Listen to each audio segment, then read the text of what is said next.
As has been calculated many times before, if something like a superweapon, like the Death Star, wanted to destroy a planet by bringing all the pieces of that planet an infinite distance away from the center of gravity, then it would take, if that planet was Earth-sized, about 2.2 times 10 to the 32 joules. That is a lot. But what if the Empire in the Star Wars universe got really desperate and wanted to employ a tactic that we saw, one of the coolest scenes, in The Last Jedi? How fast would the Death Star, since they seem to keep making them, have to fling itself into a planet using kinetic energy alone to destroy that planet? Well, if we assume that the Death Star is a solid sphere, because it's easier, and we calculate the relativistic kinetic energy to make it a kinetic kill vehicle, then the Death Star would only have to travel at 2% the speed of light to have enough kinetic energy to equal this kinetic energy from from the super laser and destroy a planet. So if they got really desperate, they could just use their light speed engines to go light speed. Scum. Hello, and welcome to another episode of Because Science Live, the live companion show to Because Science, where I take your comments, questions, and corrections while sitting inside my emotionless void to the best of my ability, off the top of my head, to engage with you, the nerds, as I like to call them. I have occasional voice of the void, Nate, here. Nate, what do we got? From Stewie Gump. What would happen to Earth if it were to slow down at a constant rate, then reverse its rotation? Oh. If the Earth were to slow down, that's a good one. I know a lot of math has been done if you stop the Earth, while it was spinning, because the atmosphere is kind of, well, you can consider air a fluid in physics. So if the air around the Earth, the atmosphere, has now, it's not perfectly spherical, has, look it up, has now spun up to the same speed that Earth is rotating at. So if you stop the Earth, the atmosphere would still be spinning and you'd have horrible tides and winds and probably everyone would die. But if you slowed down at a I imagine the rate that it would have to slow down is so slow that it would take many human lifetimes and generations, and it would kind of render it moot. It might even be long enough for the sun to burn us up. Who knows? I'd have to do the math. Interesting question, though. Although you would start slowly increasing the length of the day-night cycle, and the days would get longer and the nights would get longer until one side of the Earth was perpetual day and the other side was perpetual night. And if you didn't have any weird effects from slowing down like this, you would have weird effects that would change the cycles, the day-night cycles for every organism on Earth, and it would cause intense psychological and physiological havoc all the time. That sounds terrible. Thanks for your question. What's next? From Allison Ross. What would the impact of the Death Star exploding over Endor have been? It seems like there's a lot of falling debris would have caused major problems for the planet on impact. Yeah, so this isn't my analysis, but if the Death Star was really destroyed right above a planet, because we are talking about a lot of mass, millions of kilograms, probably, that if all that debris started raining down in large chunks above something like an Endor, it would cause extreme devastation. I think there's an article on Wired, I believe, that goes through all of the impacts of what would happen if the Death Star blew up above Endor. But the conclusion is that there's enough debris, enough mass here, that raining down, it would cause civilization-ending panic for those fluffy teddy boys.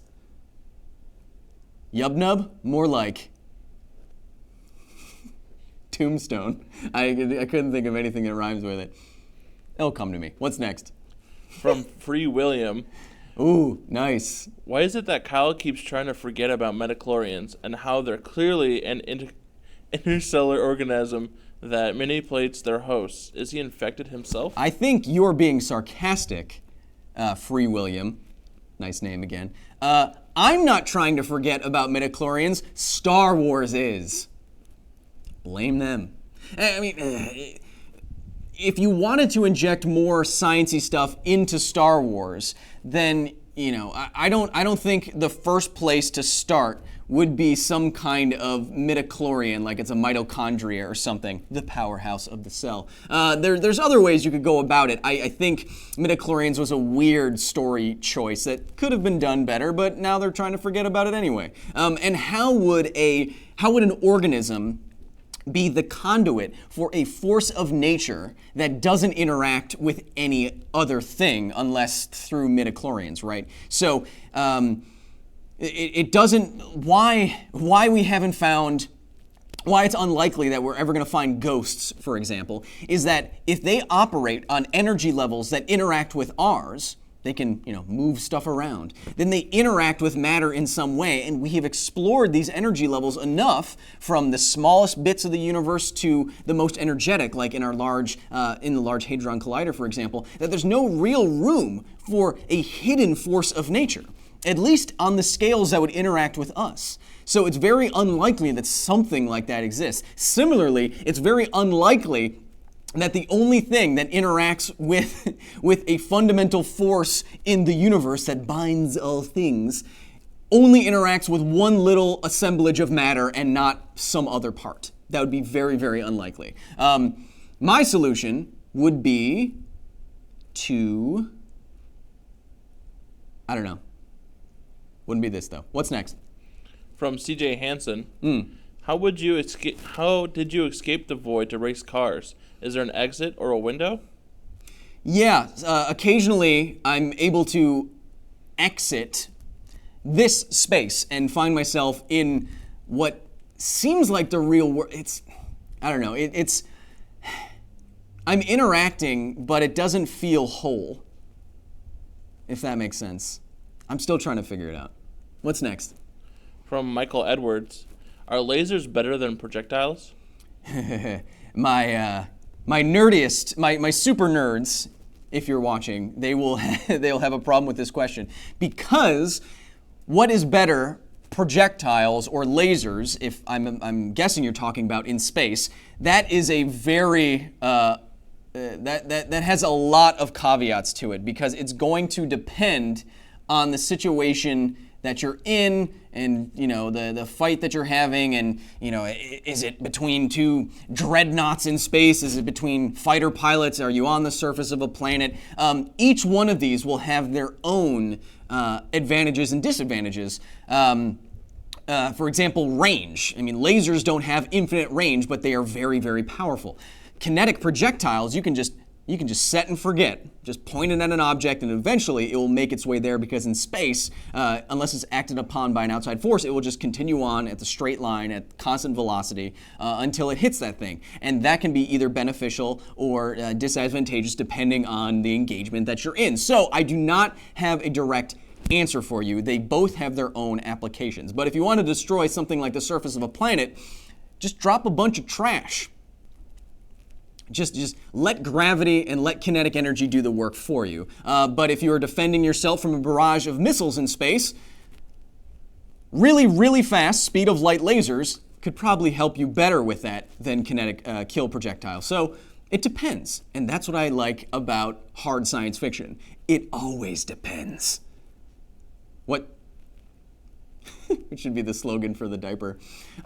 What's next? It always depends. But don't make it depend on your schedule. I don't know. What's next? From Shamari Wallace. What is the most realistic representation of telekinesis in your opinion? I've never seen a realistic interpretation of telekinesis. Why I've never done any kind of telekinesis video, like how it works or why you don't want to have it, is because I do not know how it works. Just like we were talking about with the Force, it's very unlikely that there is some force that we can interact with that interacts with matter that we haven't yet discovered. If it interacts with matter on some level, we've explored enough of the energy range in the universe that we probably would have found something like it. It's like, imagine Imagine tomorrow a scientist discovering something as fundamental as magnetism. Like, wow, this is really important and powerful, but I guess we just missed it. Like, the more technologically advanced we become, the more unlikely that is to be. So I don't think we're ever going to discover or harness or what have you telekinesis. What's more likely in my mind is, getting a brain implant that syncs up with some platform that is outside of your body, like controlling a robot from afar or something like that. That is much more likely. So I've never seen an explanation for telekinesis that I've been like, okay. I think people fall into the trap where they just connect A to B to C without really thinking of the implications between them. Like, well, neurons have electricity, and electricity, you can get it's kind of like energy in your brain, and energy can move through space, and that energy could interact with... Now, energy isn't a nebulous magical cloud that lets you do force things in telekinesis. Energy is a unit. It's like meters. It's like saying the meters of my brain can help me move a glass of coffee. Or a cup of coffee. I'm ranting. What's next? Someone stop me. From Joe Rice, how would our vision be different if we had 4 eyes? Oh, I have no idea. That's really hard to say. If we evolved differently under different conditions on the planet, depending on our body size and what the atmosphere was like and how we hunted and how we bred and all that kind of stuff, it would change maybe how we interact with the world's radiation. And then that might change the structure or the number of our eyes. But to say what it would look like is to say how would a different brain be different. I'm not sure. It depends on everything. You can look to other animals, like insects with complex eyes. Maybe that is closer to what you're thinking. But I don't know. If human eyes are different, they'd be so different that we'd have to study them. So I don't know off the top of my head. What's next? From Dave Coulier. Ooh, the Dave Coulier? Wow. Hey, dude. What's up? I have an empty house in here, but a full one up here. Hurry, save me from that joke. How exactly do suns produce heavy elements if they can't fuse iron?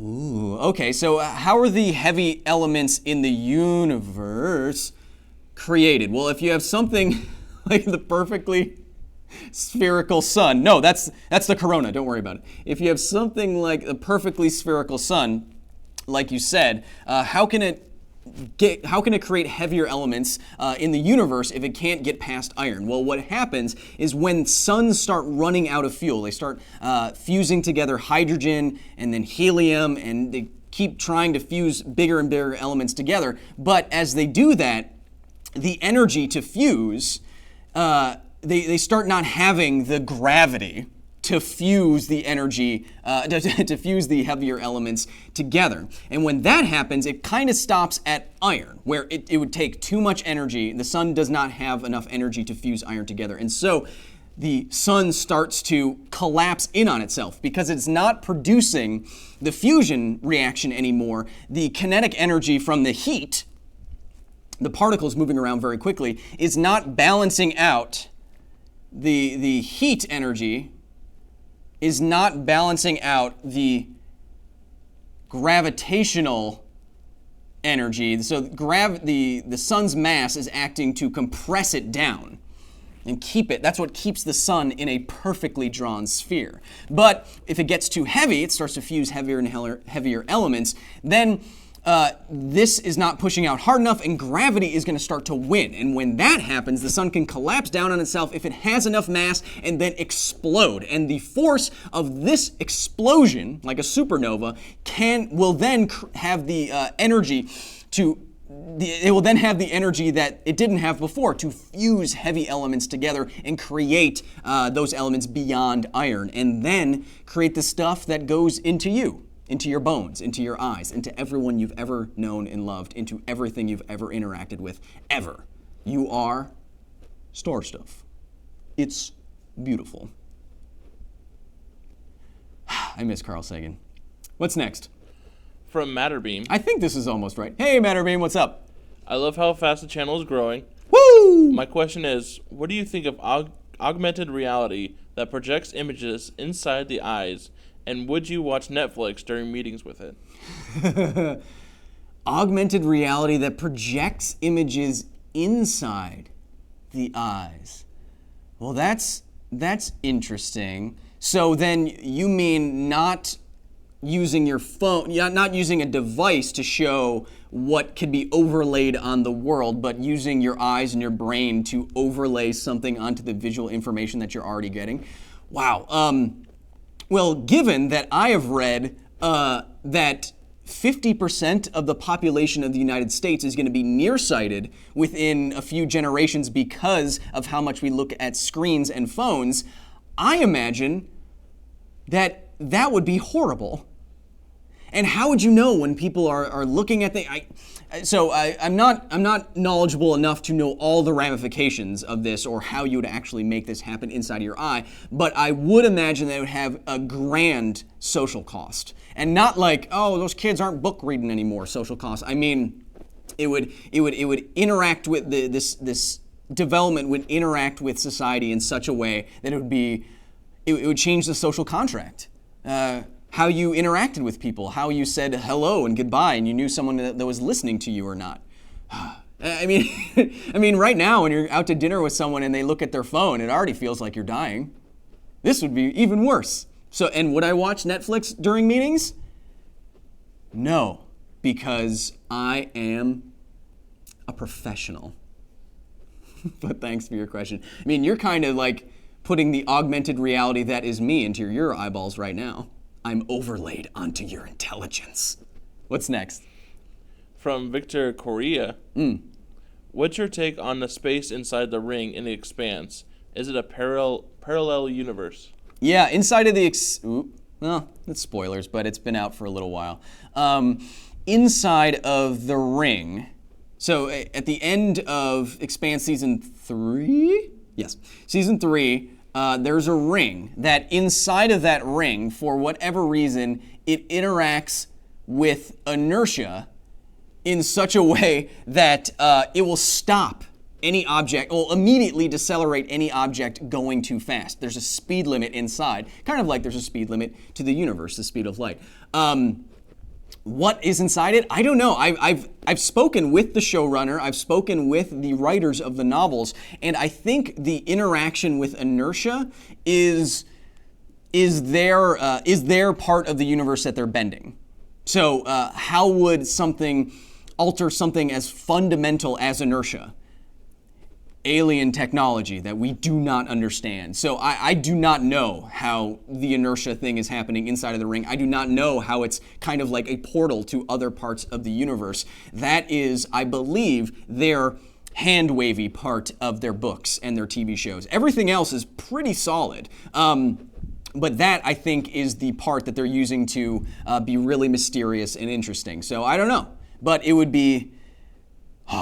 It's like if... The effects in here are so interesting. Imagine if you were driving your car down the highway and suddenly you drove into a patch of molasses. Like a full volume of molasses. You were going 60 and then you were going slow. It would decelerate you and rip you apart. Probably. So it's cool. It's a really, really cool idea. I don't think even they know how it works. And if they do, they'll probably explain it in a future book, which I'm looking forward to. What's next? From Diego Tejada. I was very careful in drawing this. Can you run fast enough to make illusory clones of yourself? Ooh, I know what you're getting at. You're getting at the Afterimage Technique. Can you run fast enough so that it looks like you left an after image of yourself behind that your opponent would be like, oh, they try to hit you and you're not there anymore? That is an episode that I am currently researching, so I have no comment. Just stay tuned. I don't know when it's going to be, but I am looking into it. I will say it's more complicated than you think. Ask yourself this question. Is running fast even connected to after images at all? Does it depend on speed? Ooh. What's next? From Cameron Shin. My daughter, Alyssa, hey, who'd be giddy with a shout out from you, would like to know why ants can survive super high falls and if there are any circumstances that they would survive. Great question, Alyssa. Hello. Thank you so much for watching. I love that you're into nerdy stuff like this. Keep it going. You study whatever you want to. If you are passionate, I know you can do anything you put your mind to. Again, thank you so much. You are exactly the kind of person we need going into and discovering nerdy stuff like this. It can't be me. Look, I'm too old. We need people like you. Anyway, why do ants survive falls from large heights, but not something like a horse? A ant is fine. A gerbil bounces. A human also bounces. Unfortunately, we know that. Horses will go splat. Why? Well, it has to do 3 body segments, 6 legs. Be accurate. That is it's a mutant ant. It has to do with terminal velocity. So the ant doesn't have very much mass. And so its weight, mass times gravity, is not that much. When it is falling and encountering, so you have this is called a free body diagram, Alyssa. When it is falling, you have a force due to gravity pulling it down, weight, and you have a force of drag. And it just so happens that the drag force equaling out this weight will cause the ant to fall at a terminal velocity that is very, very slow. Humans fall at a terminal velocity, if you were falling like a skydiver with your arms out, around 120 miles per hour, so very, very fast. But an ant's terminal velocity is much, much less than that, so when they hit the ground, they're not experiencing as much of a force as you would because they're not going very fast. When your speed changes very quickly, like if you hit something, it produces a lot of force, and that's why it hurts. But if you're not going very fast, like an ant falling out of the air, it's not going to experience as much force and not be hurt as much. Think of it like this. If the ant was instead a similarly sized, the same size feather, you know that a feather doesn't hit the ground very hard, right? It's because it has even less weight, but if it's about the same surface area, it falls even slower, an even slower terminal velocity, and so a feather hits the ground very lightly, and it's fine. An ant hits the ground a little bit harder, but it's still fine. A horse goes splat. And that's why. Oh, and also, I mean, the physiology of the ant, how it's made up, it also has an exoskeleton, and it's a little bit, it has some extra protection at the speeds that it's going when it hits the ground. So a number of things, Alyssa, but thank you for your question. That was a good one. What's next? From, sorry if I get your name wrong, Michael Purper. What? PRPR. Oh, yeah, Purper. What would happen if a big ice comet asteroid hit the Earth? Would it rise up water level permanently? How much ice would you need to put into the Earth to raise the world's oceans? Well, unfortunately, we're already doing that by melting all the ice caps with climate change. But I believe I did a calculation like this in my, it's on Nerdist's channel before we split off. Could you put a big ice cube into the ocean to start to reverse climate change like Futurama did? So I think I did that calculation, but what I will say is that it depends on the size. NASA estimates that most objects entering the Earth's atmosphere do not make it all the way through to the ground unless they are about 25 meters in diameter or more. And that's because it loses a lot of energy and gains a lot of heat from the drag forces and from air molecules hitting it as it enters the Earth's atmosphere. Look at this. As it enters the Earth's atmosphere at a very high speed, not this percentage, but very, very much faster than this, and then it won't make it to the ground. So it depends on the size, but I think I may have done some kind of water level raising calculation before, so go check that out. What's next? From Godzilla Wolf 1. Ooh. What thing quantum mechanics says is technically possible do you most wish would actually happen? What quantum mechanical effect would I love to exploit is what I'm reading, hearing, seeing. I I would love for the universe to work differently and for spooky I would love for the universe to work differently and for what Einstein called spooky action at a distance to allow me to communicate at any distance. Now, as far as we know, I think it's called the no communication theorem. As far as we know, you cannot transmit information this way. But if I was a sci-fi writer, which I wish I was, I would get around this problem. And so the spooky action at a distance, let's just say that you have two electrons, one that has spin up and one that has spin down. Now the spooky action that Einstein didn't like is that if you measure the spin of an electron, and these are entangled by quantum mechanics, they're the same quantum mechanical system. If this is entangled, then if you measure this one spin up, this one is immediately spin down, no matter what the distance is between them, any distance, and it will change faster than light speed, as though the information is being sent faster than the speed of light. This is a weird quantum mechanical effect, and if we were able to use that to transfer information, then we could have intergalactic communication. You could communicate with aliens on the other side of the universe like that. That would be incredible. But before that happens, once we figure out quantum mechanics, it will break every password on Earth, and then we will create all new passwords. So look forward to that because of superposition. Anyway, what's next? One more? Last question. Last question. From Guy Man. Is it possible to cry so much that you get dehydrated? Hey man, are you all right? If you're not all right, there's people you can call. Can you cry so much that you'd be dehydrated? I don't know. I'm actually looking into something like this for an episode where could you be anime style embarrassed or cry enough to die? If you want to see that, I'll do it. I think there's an anime trope where you get so embarrassed that you create a large volume of water instantaneously. And there's even anime tropes where you cry waterfalls, right? How long could you cry before you die? Hey, that sounds like a great title for an episode. So I don't know, I'd have to do the math. But if you want to see it, maybe I'll do it.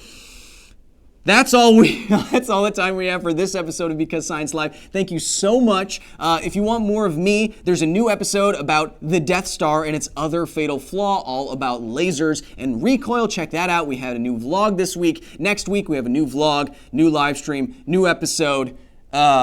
Oh, you don't know what that episode is yet, but it's gonna be a good one. I just saw it as in the void today, and it's gonna be good. Have a wonderful rest of your weekend. Stay passionate, stay nerdy, and be nice to each other, because this is all we got.